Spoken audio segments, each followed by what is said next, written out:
Hi, in today's video, we are going to discuss about the code which is relating to REST API.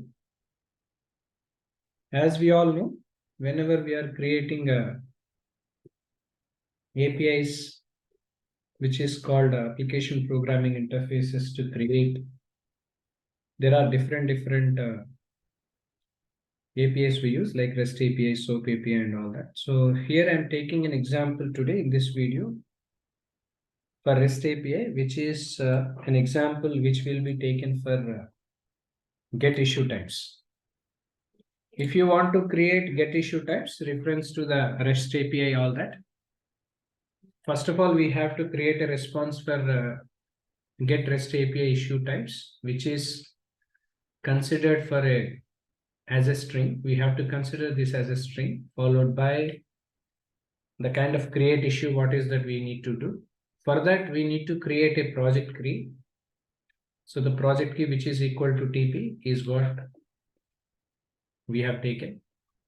At the same time, in reference to the task type and all that, so we are taking get REST API issue types and all, whereas an object we are taking is an object is what generally we are taking it as a list. At the same time, body find it as a name, as well as task will be considered and taken as in task ID.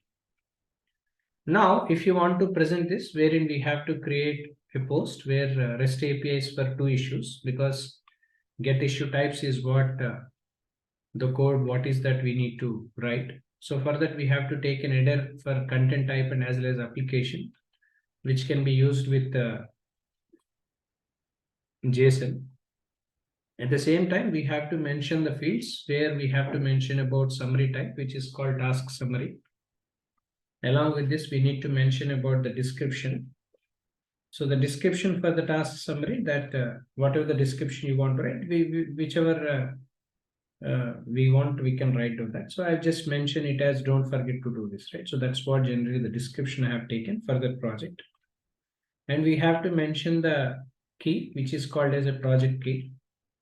At the same time, issue type, which is in ID, which we are considering as in ID, issue type, task type, all that. Finally, as a string body is what we have to update. So this is how generally the code which will be used to write when we are creating any APIs and all everything. This is how generally REST API as an example of get issue types is what I have taken. So this is all about this video. If you have any questions, if you have any queries in regard to this, please reach out to the contact details, which will be posted in below to this video. Thank you.